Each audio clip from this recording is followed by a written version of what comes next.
नमस्कार दोस्तों।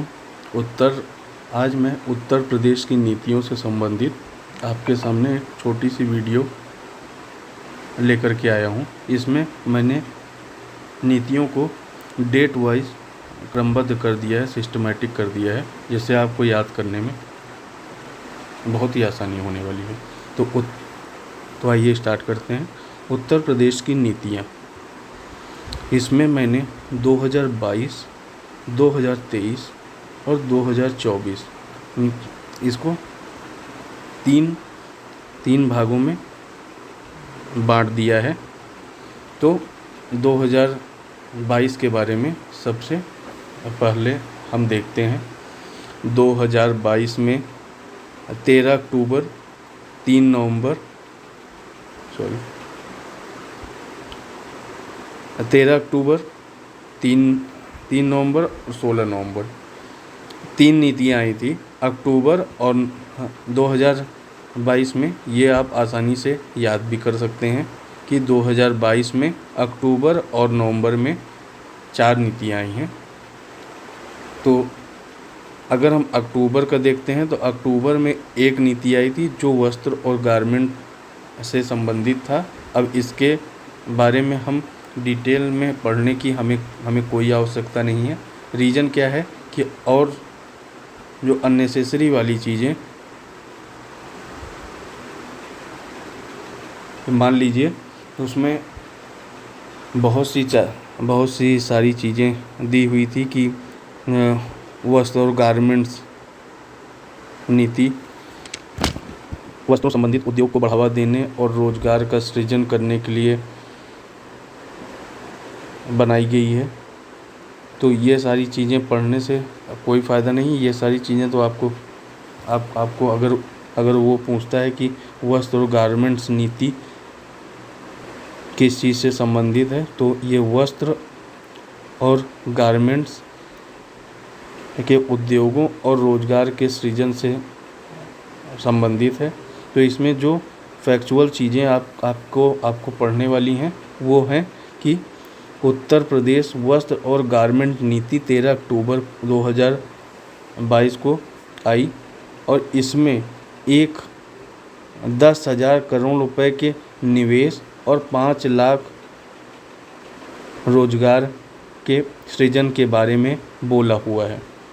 3 नवंबर 2022 को औद्योगिक निवेश और रोजगार प्रोत्साहन नीति आई है।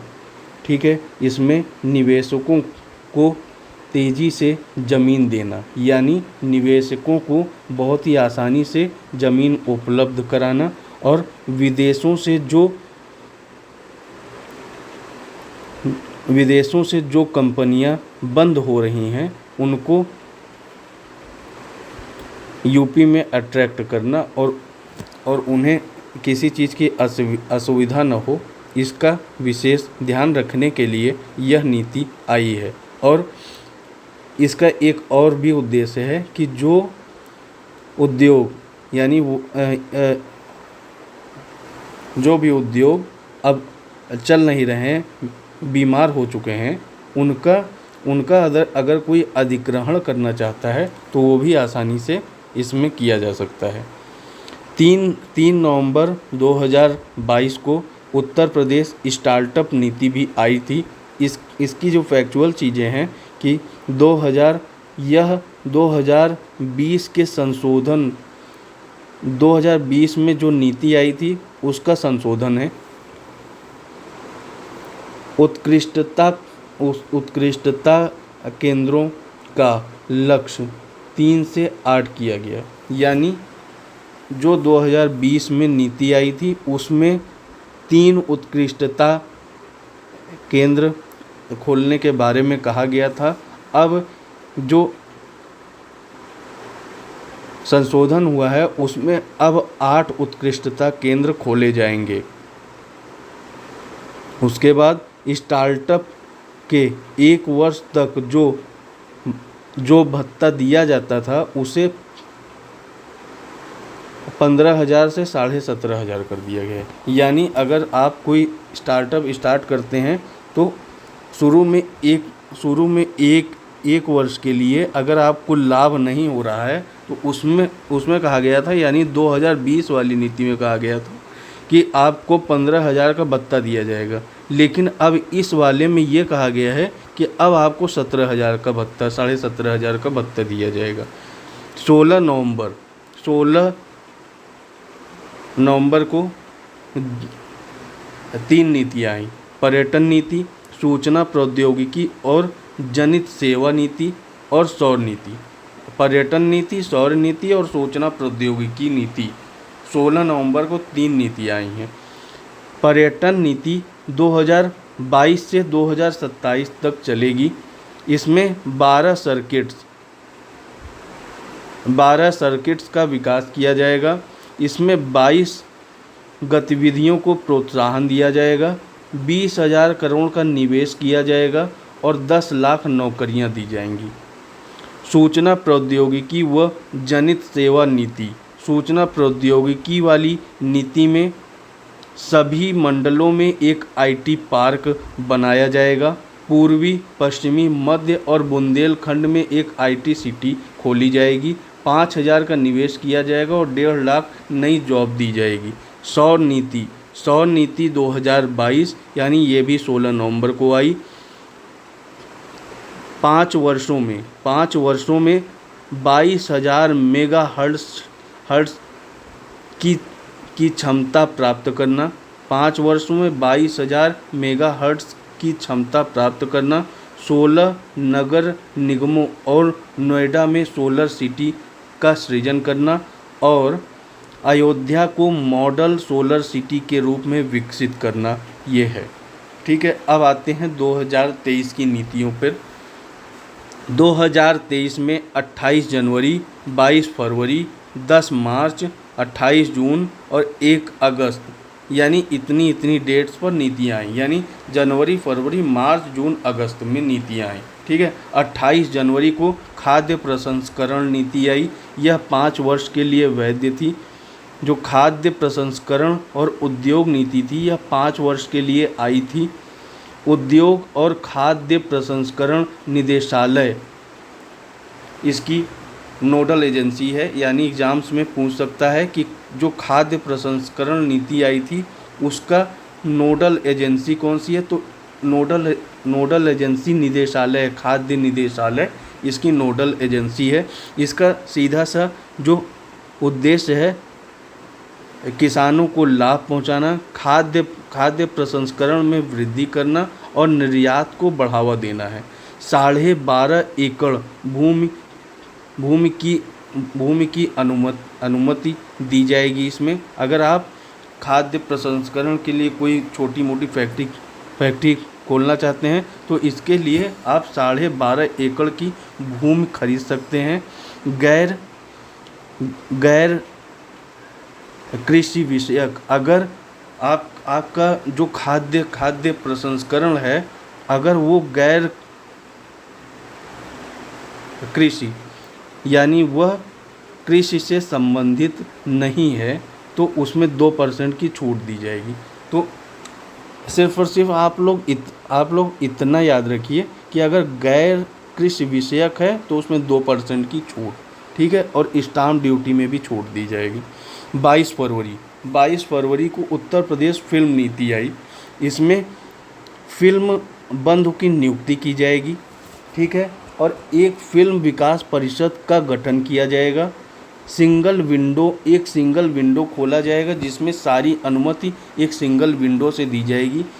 अगर आप नया स्टूडियो खोलते हैं तो उसमें 25% या मैक्सिमम 50 लाख का अनुदान दिया जाएगा। 2/3 शूटिंग अगर उत्तर प्रदेश में की जाती है तो अधिकतम 2 करोड़ का अनुदान दिया जा सकता है। 10 मार्च को उत्तर प्रदेश खेल नीति आई। उत्तर प्रदेश खेल नीति में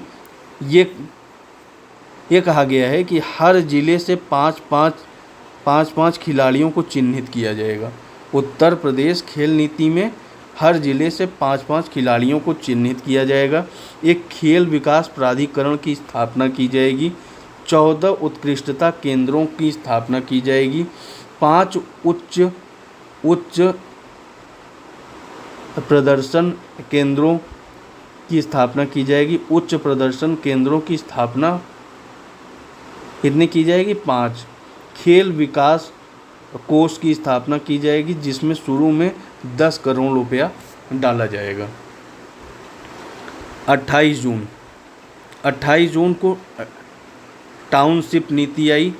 इसका उद्देश्य आवास उपलब्ध कराना था। 2 लाख से कम वाले शहरों को 12.5 एकड़ और 2 लाख से अधिक शहरों वालों को 25 एकड़ ज़मीन की अनुमति दी जाएगी। और जो टाउनशिप बनेगी उसमें 24 मीटर का मार्ग रहेगा, जल की सुविधा रहेगी, ड्रेनेज की भी सुविधा रहेगी।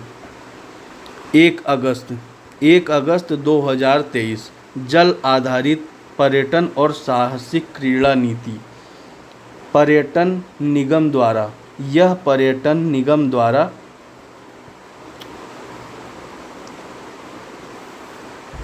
होगी, यानी इसकी जो नोडल एजेंसी है पर्यटन निगम है, ठीक है। और जो जल साहसिक पर्यटन वाला है ये 10 वर्ष के लिए मान्य होगी। इसमें नदियों, झीलों आदि को पर्यटन के रूप में विकसित किया जाएगा। इसका जो लाइसेंस होगा जिलाधिकारी देगा। और हर यानी हर मंडल में एक एडवेंचर स्पोर्ट्स यूनिट की स्थापना की जाएगी। हर मंडल में एडवेंचर स्पोर्ट यूनिट की स्थापना की जाएगी। फिर आता है 1 अगस्त 2023 को ही फार्मास्यूटिकल और चिकित्सा उपकरण उद्योग नीति 2023 भी बनाई गई थी। फार्मा उद्योग व दवा निर्माण, इसका उद्देश्य फार्मा उत्पाद और दवा निर्माण के लिए पार्क विकसित करना है। सरकारी पार्क हेतु जमीन खरीदने पर, अगर आप कोई चिकित्सा पार्क खोलना चाह रहे हैं या कोई फैक्ट्री खोलना चाह रहे हैं और उसके लिए अगर आप ज़मीन खरीदते हैं तो 7 वर्षों के लिए 50% या मैक्सिमम 1 करोड़ उसके ब्याज में छूट दी जाएगी, यानी सब्सिडी दी जाएगी। स्टाम्प ड्यूटी पर 100% और विद्युत शुल्क पर 100% अगले 10 वर्ष तक छूट दी जाएगी। और फिर आता है 9 नवंबर ड्रोन प्रचालन नीति, ठीक है। ड्रोन प्रचालन सुरक्षा नीति। इसमें क्या कहा गया है कि बढ़ते हुए ड्रोन के उपयोग को देखते हुए उस ड्रोन को सुरक्षित बनाने के लिए हर ड्रोन का पंजीकरण और UID प्राप्त करना अनिवार्य है। उसे राज्य के पोर्टल में पंजीकृत करना भी अनिवार्य है। थाना स्तर पर उसकी निगरानी की जाएगी। लाल, पीले और हरे जोन का निर्धारण किया जाएगा, ठीक है। और एक चीज़ हम लोगों से छूट गई है, ये वाली हवाई पट्टी उपयोग हेतु नीति, ठीक है। इसका है दानीपुर, सैफई, रसूलाबाद, महताब, मरहमताब बाद, फर्रुखाबाद, अकबरपुर, अंधऊ, पलिया, अमहट, श्रावस्ती, आजमगढ़, चित्रकूट, म्योरपुर, झांसी में हवाई पट्टी बनाई जाएगी, ठीक है। फ्लाइट ट्रेनिंग इंस्टीट्यूट की स्थापना की जाएगी और इसके हेतु 20 वर्षों की अनुमति दी जाएगी, यानी प्रशिक्षण इंस्टीट्यूट, ट्रेनिंग इंस्टीट्यूट अगर कोई खोलता है तो 20 वर्ष की अनुमति दी जाएगी और इसे 10 वर्ष तक एक्सटेंशन भी किया जा सकता है, ठीक है। फीस में, और ये जो इंस्टीट्यूट खोला जाएगा इसमें प्रति वर्ष की रेट पर कुछ फीस भी ली जाएगी और उस फीस पर 5% हर साल बढ़ाया भी जाएगा। फिर आते हैं 2024 जनवरी, मार्च, जुलाई, ठीक है। 18 जनवरी को सेमीकंडक्टर नीति आई। सेमीकंडक्टर विनिर्माण को बढ़ावा देने के लिए Uttar Pradesh electronic corporation limited की स्थापना की जाएगी और यही इसकी नोडल एजेंसी बनाई जाएगी। ठीक है। स्टाम्प और पंजीकरण पर 50% से 100% की छूट दी जाएगी। ज़मीन में 75 से 80% की सब्सिडी दी जाएगी। चारा नीति 2029 तक के लिए लागू होगी। ग्राम समाज भूमि पर चारा सुविधा, यानी जो ग्राम समाज की भूमि होगी उसमें चारा उगाया जाएगा या चारा के लिए यूज की जा सकती है और इसमें सरकार रियायतें भी देगी। ये 2 जुलाई को आई थी। 5 मार्च ग्रीन हाइड्रोजन नीति 2028 तक लागू होगी। इसका उद्देश्य होगा 1 मीट्रिक टन क्षमता को प्राप्त करना, 1 मिलियन मीट्रिक टन क्षमता को प्राप्त करना इसका उद्देश्य है। इसकी जो नोडल एजेंसी यूपी नेडा है, यानी नवीकरणीय ऊर्जा करके ये यूपी नेडा इसकी नोडल एजेंसी होगी।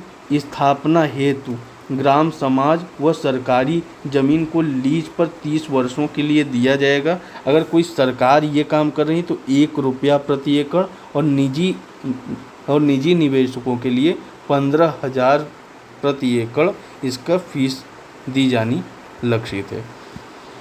तो उम्मीद है आपको वीडियो पसंद आई होगी। धन्यवाद।